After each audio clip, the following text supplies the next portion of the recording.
Hey, this is Daryl with Sons of Thunder Productions, and I want to thank you for taking time to tune into this video. We drop content weekly just to show you how to improve your gospel piano playing, whether you want to play in church, on stage, or in the studio. I want to encourage you to subscribe. If you haven't done it already, like this video, click the notifications so you can stay up to date with all of our live shows, some of the great content we have coming.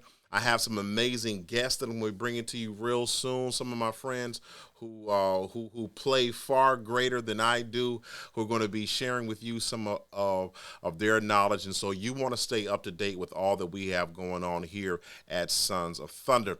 Well, what I want to do today is I want to take you into a conversation that I literally just was having with a student. Andre and I were talking about his approach to an R&B groove.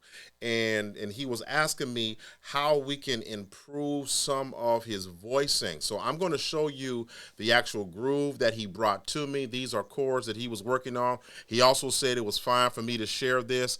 And if you have some ideas that you may want to add to this groove, feel free to share some of your thoughts in the comment section. But let me first of all share his concept. And again, he said it was all right, perfectly fine for me to share this because where it is now is not where it's going to be. But this is the basic shell of the groove. So he's in the key of C, and we're starting with the F major 7. We're going to a E minor 7 to a D minor 7. So that's how the groove is going first. So then he's going from that F major 7 to that E minor 7 to an A minor. Then he's going back to the same thing. And he's going to loop that second part again. But the last chord is going to be a major voicing. And he was playing this. Okay? So this is like the little test loop that we were playing around with, so you can kind of hear where the groove was. So let me play the groove for you all out.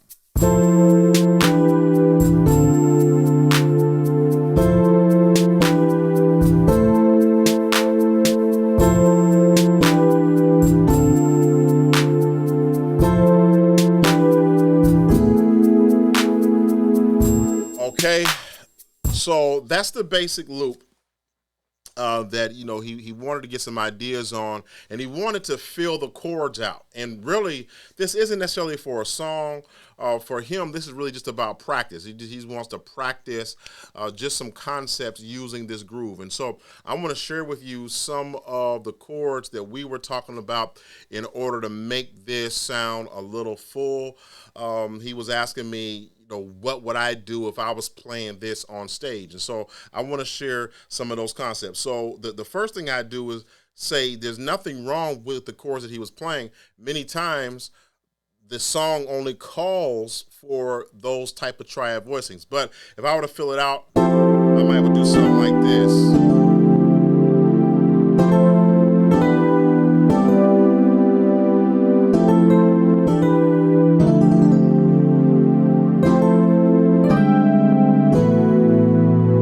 So let's just talk about what I'm doing in there. So first thing I'm doing, I'm just filling out my left hand instead of just playing bass only. I am playing this. I'm playing this FAC, of course, and then this is my right hand. The only thing I did, I just added that G to the chord. I'm still keeping his right hand chord. I'm just adding that G. This is my left hand, E, B, and I'm playing a straight G chord over top of that. So, and even there, you saw on that first chord, I just did something without thinking about it. I use this G as a grace note. So that's another approach. And even in the G, I can use a grace note too, from that A to the B.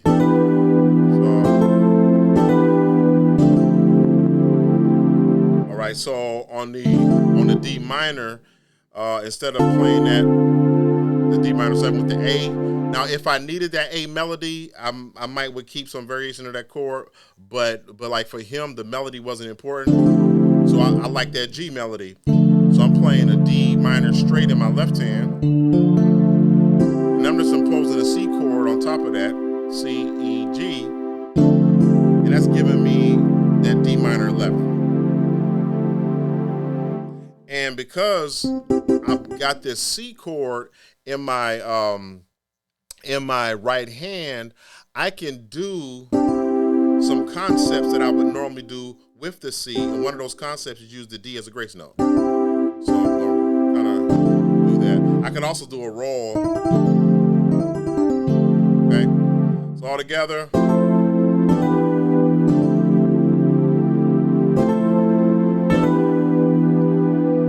So on this next time around, I gave him this chord. So instead of playing this E minor all the time, which you can play this chord, which I have a D, G, A flat, C, and I'm thinking E bass. So I'm thinking the E bass. So even though this chord is rootless, I'm thinking about a E at the bottom.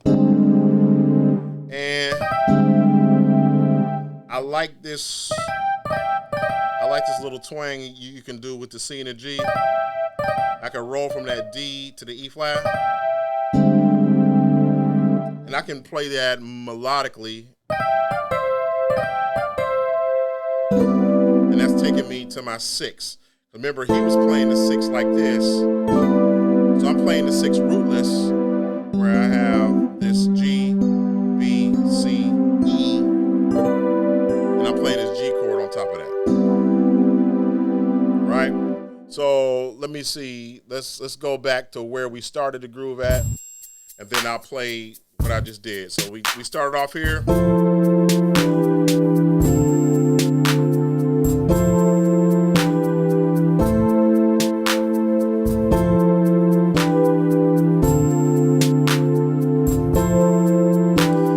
Here's my chords. We'll drop mine in there.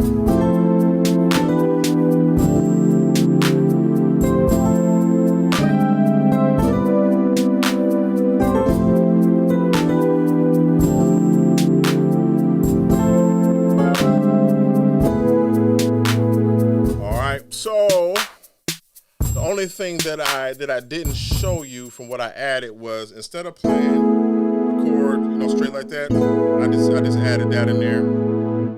I just added that B as a melody, because again, he told me melody wasn't necessarily important. He wasn't thinking through melody when he put the groove together.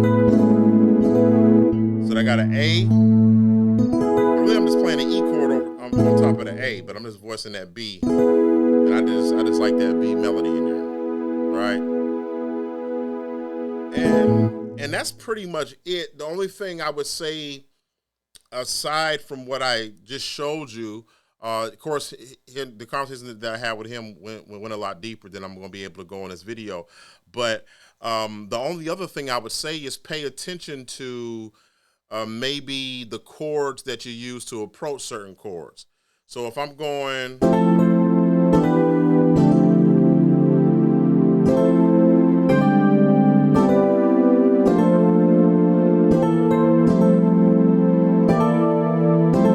I could do something like that, where I play this chord. I got an E and a B flat, E, A, D, use this G as a grace note, and I can use that to get me back to my 4. So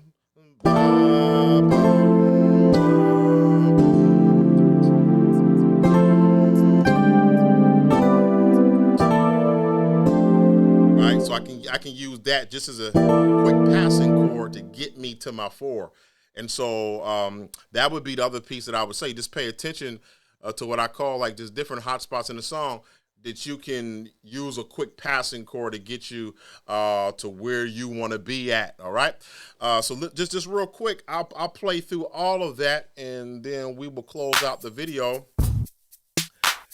Starting on the 4 and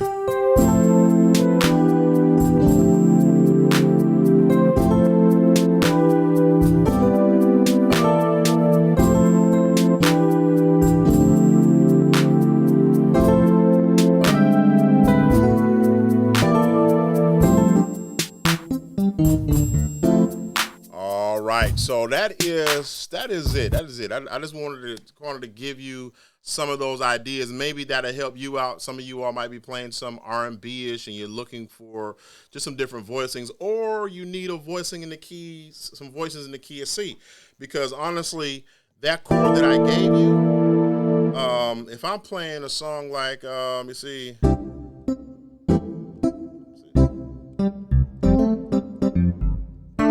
Man, I might be playing Lord, I Lift Your Name on High. I might use that voicing to get me to the 4. Or I might use, I can use that voicing on so many songs. I'm playing Old Give Thing.